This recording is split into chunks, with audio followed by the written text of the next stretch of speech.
नमस्कार दोस्तों, ocean network में आपका स्वागत है।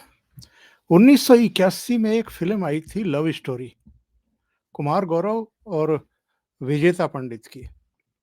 इसमें वैसे तो कई हिट सॉन्ग थे, लेकिन एक लता मंगेशकर का और अमित कुमार का गाया हुआ गीत था, देखो मैंने देखा है एक सपना, फूलों के शहर में हो घर अपना, क्या समा है तू कहाँ है, मैं आई आई आई आजा। और खूब चला था ये गाना। ये गाना संजय राउत पर इस समय की उद्धव ठाकरे की शिवसेना पर अक्षरशः सही बैठता है। इनको आजकल सपने आने लगे हैं और सपने भी गजब आ रहे हैं। कौन-कौन से सपने आ रहे हैं, ये तो मैं अभी आपको इसकी चर्चा करूँगा, ज़िक्र करूँगा। लेकिन संजय राउत के बड़बोलेपन की वजह से शिवसेना का कितना बुरा अंजाम हुआ है, ये तो हमारे सबके सामने है। पूरा चरित्र बदल कर के रख दिया। जो कभी बाला साहब ठाकरे की शिवसेना हुआ करती थी, वो कहीं इन लोगों ने दफन कर दी, बहुत गहरे में दफन कर दी। ऐसी मिट्टी डाली है कि उसका नामो-निशान देखने को नहीं मिलता है। जो मूल शिवसेना थी, वो भी इनके हाथ से गई, इनका चुनाव चिन्ह भी गया, इनके 55 में से 40 एमएलए भी गए, इनके 18-19 एमपी में से 13 एमपी भी जा चुके हैं और बहुत सारे पदाधिकारी हाथों से निकल चुके हैं। लेकिन सपना अभी भी इनको आ रहा है सत्ता में वापसी का। संजय राउत के 2 बयान आए हैं, बल्कि कहना चाहिए बयान एक है, पर एक लेख भी इन्होंने सामना में लिखा है। तो सबसे पहले तो हम बात करें उसकी, जिसके बारे में इन्होंने ऐसी बात कह दी है कि जो शिवसेना के साथ बचे-खुचे समर्थक अभी बचे इनके साथ हैं, यानी उद्धव ठाकरे गुट वाली जो शिवसेना है, जिसको यूबीटी कहा जाता है, उसके साथ जो बचे हुए भी हैं, वो भी बिदक जाएँगे, वो भी भाग जाएँगे। इन्होंने ये कहा है कि राहुल गांधी का जो 2022 का साल रहा है, बहुत ही शानदार रहा है और अगर इन्होंने 2023 में भी इसी तरीके से परफॉर्मेंस जारी रखा, ऐसा ही टेम्पो बनाए रखा, तो फिर 2024 में राजनीतिक बदलाव देखने को मिलेगा देश में। अब राहुल गांधी कौन है? वैसे तो आप कहेंगे कि राहुल गांधी को कौन नहीं जानता है, कांग्रेस के अध्यक्ष रहे हैं, सोनिया गांधी और राजीव गांधी के बेटे हैं, आजकल भारत जोड़ने में लगे हुए हैं, कन्याकुमारी से लेकर के कश्मीर तक की यात्रा पर है, मीडिया में छाए हुए हैं, बिल्कुल सही बात है। लेकिन ये वही राहुल गांधी हैं जो वीर सावरकर को गद्दार बता चुके हैं। एक आध बार नहीं, बार-बार, और महाराष्ट्र की भूमि पर गद्दार बता चुके हैं। ऐसे राहुल गांधी में संजय राउत को अपार संभावनाएं दिखाई दे रही हैं 2024 को लेकर के। यानी जो आदमी इंटेंसली, बार-बार, निरंतरता में जानबूझ करके वीर सावरकर को गद्दार बताता हो और अंग्रेजों को लेकर के, उनके वजीफे को लेकर के तमाम तरह की बयानबाजी कर चुका हो, उनमें संजय राउत 2024 का प्रधानमंत्री देख रहे हैं। इनका कहना है कि अगर ये टेम्पो ऐसा ही बना रहा जैसा 2020 में बना करके रखा है राहुल गांधी ने, तो फिर 2024 में वो विपक्ष की तरफ से प्रधानमंत्री पद का चेहरा होंगे और एक बड़ा राजनीतिक बदलाव होगा। अभी इस पर भारतीय जनता पार्टी की तरफ से या दूसरे दलों की तरफ से कोई टिप्पणी आई नहीं है, जो बात संजय राउत ने कही है। लेकिन एक दूसरा बयान भी, और ये दूसरा बयान, इसको मैं कम कहूँगा, और जो मैंने गाना सुनाया था, देखो मैंने देखा है ये एक सपना, फूलों के शहर में है घर अपना, क्या समा है, तू कहाँ है, आजा, आजा, आजा, मैं आई। तो ये जो सपना देख रहे हैं, ये सपने इनको अभी क्यों दिखाई दे रहे हैं शिंदे सरकार के बारे में?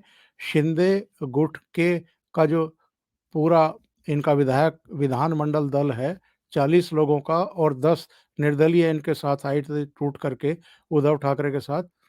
उनके बारे में ये कह रहे हैं कि इसमें बहुत जल्दी टूट-फूट होगी।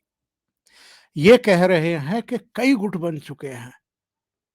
यानी जो शिंदे के नेतृत्व वाली शिवसेना है, इसमें कई गुट बन चुके हैं, काफ़ी अंतर्विरोध हैं, मेरे पास सूचना है। तो आपके पास जो इस समय सत्ता में हैं, उस पार्टी की तो तमाम सूचनाएँ हैं, लेकिन जब उद्धव ठाकरे के नेतृत्व में शिवसेना सत्ता में थी, एनसीपी और कांग्रेस के सहयोग से, उस समय आपके पास कोई सूचना नहीं होती थी कि आपकी और उद्धव ठाकरे की नाक के नीचे हो क्या रहा है। इतनी बड़ी बगावत हो गई कि आपके 55 में से 40 एमएलए चले गए, इंक्लूडिंग एकनाथ शिंदे, और आपको कानो-कान खबर तक नहीं हुई। आपके पास तब सारा तंत्र था, खुफिया विभाग भी था, पुलिस भी थी, आपके अपने भेदिए भी होंगे अगर रहे होंगे तो। तब आपको पता नहीं चला कि विधान परिषद के इलेक्शन और राज्यसभा के इलेक्शन के बाद एमएलए सारे के सारे अपनी-अपनी गाड़ियों में भर के या दूसरे व्हीकल्स में जो है वो सूरत के लिए रवाना हो चुके हैं। जब वो सूरत में अपीयर हुए तब इनको पता चला कि बगावत हो गई है। उसके बाद भी नार्वेकर को वहाँ भेजा, दूसरे लोगों के ज़रिए भी कॉन्टैक्ट करने की कोशिश की गई। ये भी दावे किए कि साहब एकनाथ शिंदे से उद्धव ठाकरे की बातचीत हुई है फ़ोन पर।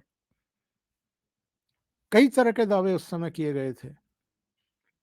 तो तब इनको कोई सूचना नहीं मिली थी, तब इनको सपने नहीं आ रहे थे कि उद्धव सरकार टूटने वाली है या बड़े पैमाने पर बगावत होने वाली है। अब इनको सपने आ रहे हैं, और कुछ दिन पहले उद्धव ठाकरे ने भी कुछ इसी तरह का बयान दिया था कि बहुत जल्दी अधिकांश शिंदे गुट के एमएलए भारतीय जनता पार्टी में मर्ज कर जाएँगे, मिल जाएँगे, और देवेंद्र फडणवीस जो है वो मुख्यमंत्री होंगे, एकनाथ शिंदे जो हैं वो अकेले खड़े रह जाएँगे। ये अफ़वाहें क्यों फैलाई जा रही हैं? ये बातें आगे क्यों बढ़ाई जा रही हैं? ताकि एकनाथ शिंदे खेमे में और भारतीय जनता पार्टी खेमे में एक गलतफ़हमी विकसित की जाए, क्रिएट की जाए, और ख़ास तौर से बीएमसी चुनाव से पहले-पहले ये काम कर दिया जाए, ताकि बीएमसी चुनाव से पहले ही इनमें मतभेदों के चलते तालमेल ना हो पाए, और बीएमसी में फिर ये कुछ फ़ायदा उठा ले जाएँ। अभी जो प्रदेश अध्यक्ष हैं बीजेपी के वहाँ बावनकुले, उनका एक बयान आ गया था कि देवेंद्र फडणवीस को ही मुख्यमंत्री होना चाहिए, होना चाहिए था। ऐसा तो कई लोग कह चुके हैं, लेकिन क्या होना चाहिए था, क्या नहीं होना चाहिए था, ये भाजपा नेतृत्व तो बेहतर तरीके से जानता होगा, जिन्होंने ये फैसला किया कि एकनाथ शिंदे को अभी मुख्यमंत्री बनाया जाए। देवेंद्र फडणवीस उनके नीचे उप मुख्यमंत्री नहीं बनना चाहते थे, पर ऊपर से कहा गया कि नहीं बनिए, सरकार के भीतर रहिए। यानी सरकार पर अंकुश बनाए रखने के लिए ज़रूरी है कि उसका हिस्सा रहा जाए, ना कि बाहर से, जैसे सोनिया गांधी नियंत्रित करती थी मनमोहन सरकार को, वैसे नियंत्रित करने का प्रयास किया जाए। सो देवेंद्र फडणवीस उप मुख्यमंत्री बन गए, पर मन मार करके बने। पर संजय राउत का ये कहना कि साहब कई गुट बन गए हैं और जल्दी ही अधिकांश एमएलए बीजेपी में शामिल हो जाएँगे, मतलब ये एक चंडू खाने की खबर के अलावा और कुछ हो ही नहीं सकती है।